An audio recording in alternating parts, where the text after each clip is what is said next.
everyone, welcome to my channel. In this video, I'm not only going to give you lots of tips for painting black fur, but we're going to look at the main ingredient, the photo reference. If you find this helpful, then please do subscribe to me here on YouTube. Also, go check out my Patreon channel for lots of in-depth tutorials, including the 2 black cats that we're going to look at now.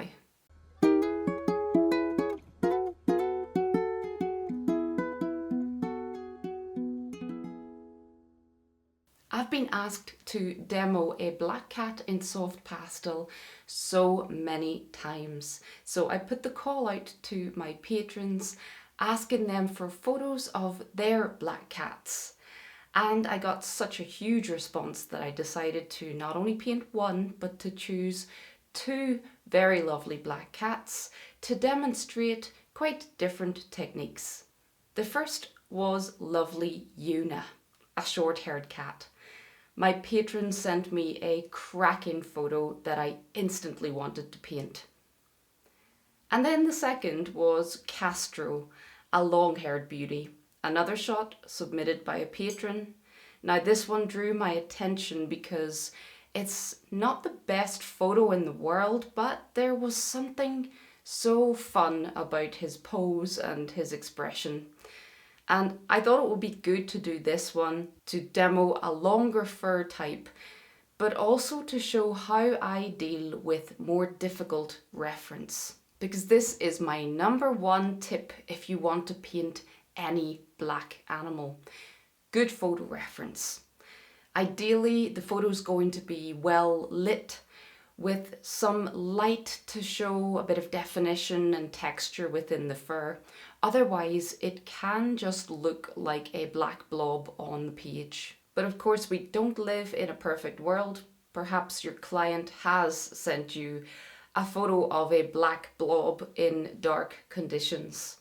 Is there anything that you can do? I'll quickly demo this using Photoshop to begin with, as that's what I tend to use for a lot of my editing, but right after this I'll show you how you can also do this on free software on your mobile phone.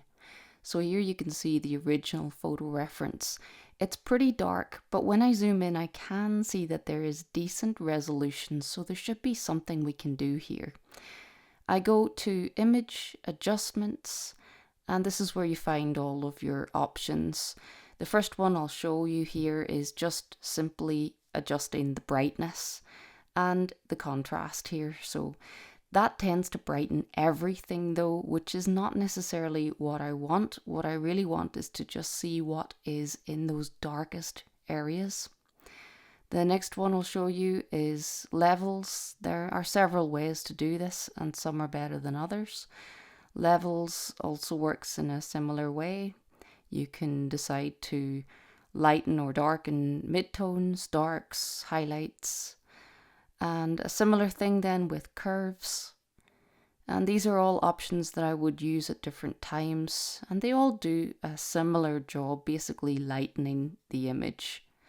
So any of those are quite good. We can definitely see more detail in the fur, which is helpful. But actually the one that I prefer most is shadows. So this option here, shadows and highlights.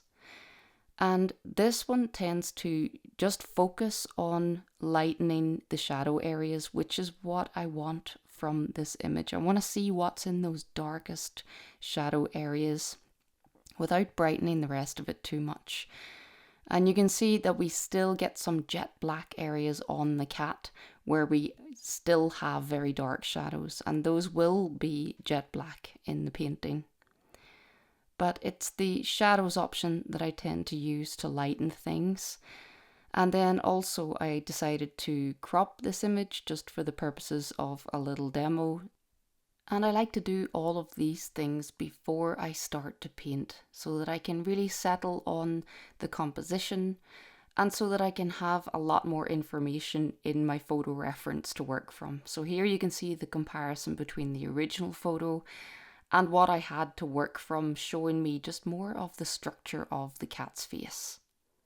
So let's do exactly the same thing now on the mobile phone, because you don't have to have really expensive software to edit these days. We've all got these supercomputers in our pockets, and we've got many of the same options that I've just shown you in Photoshop there.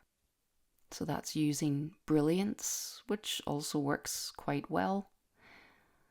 But lots of different ways to do this. And we also have this shadows option. I've got to say, this is my favorite way to bring more light into the dark areas in a photo reference. I will often use this if there is one eye in the shadows that I just want to see more detail in. And the fact is, I won't necessarily paint the image an awful lot brighter. Sometimes I just need to see the structure in there. I just need to see it more clearly. And I'll end up painting it somewhere in between the original photo reference and that lightened version. But having the light version of the reference there to work from is incredibly helpful. So I just wanted to show you that this can all be done on your mobile phone as well. We can find most of those same tools. We can crop the image. You can do so many different bits of editing just on your phone these days. So I highly recommend playing about with your photo references before you start to paint. There have been so many times that I've been sent what appears to be a terrible reference image that just needs a little bit of help in the editing. So as you can see, it's really important to edit photo references. Even when the photo is quite good, like lovely Yuna's here, there still might be some areas where you can improve. I lightened this area on her chest in the photo reference while working on the portrait, just so that I could see the shapes and the structure in here. So for example, where her leg creases are, where the legs join the body. And I still painted this area pretty dark, but it definitely helps to see exactly what you are actually painting. So the quality of the photo matters a lot, especially with black coloured animals. However, as I've shown you, there is a certain amount that you can do with poor reference to enhance it a little bit through editing. The other thing I'll mention is the colour palette. A good range of mid to dark colours can really bring black fur to life. Now, of course, there will be pure black, and I tend to favour a hard black pastel stick all the time. I tend to put the black layer down first, and the harder pastel stick just creates a little bit less mess, a little bit less pigment or dust. But anywhere that the light hits the fur, we have colour. My go-to dark colours for black fur are deep purples, browns, navy blues. No matter what you're painting, having a range of dark values is really useful. And these dark colours really sit out well on top of pure black and add a lot of texture to the fur. Now, maybe the fur is catching the light even more, like in some places on Yuna's portrait. For some of these areas, I'm looking to my mid-tones. You'll be surprised just how bright a mid-tone looks against pure black. So for me, the blue-violet, the fleshy coloured natural greys work really well as highlights. Because remember, a highlight doesn't necessarily have to be super bright, like pure white or even a lighter tint. Colour is relative, so if the subject overall is really dark, it may be that your highlights are actually more of a mid-tone. And then in some cases, again, like with Yuna's portrait, perhaps we get some very brightly lit or backlit edges around the cat. And for these areas then, yes, I'm using lighter tints, but my use of those is usually pretty limited so that I keep that overall richness of the fur.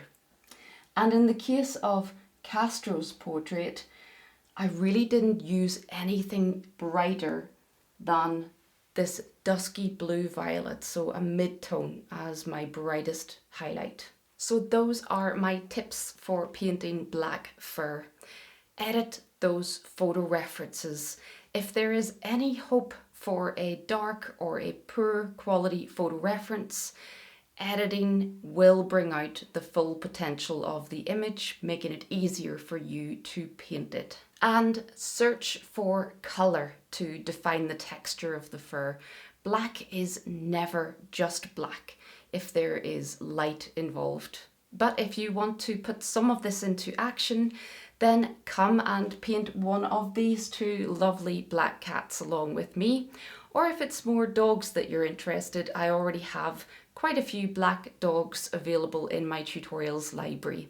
But I'll add links to these cats in the description below. A big thanks to my patrons who sent me all of their black cat reference images, and especially the humans belonging to lovely Una and Castro. I will now be sending these portraits out to them. But thanks to you for watching this here. Please do remember to hit subscribe, and until next time, happy pasteling.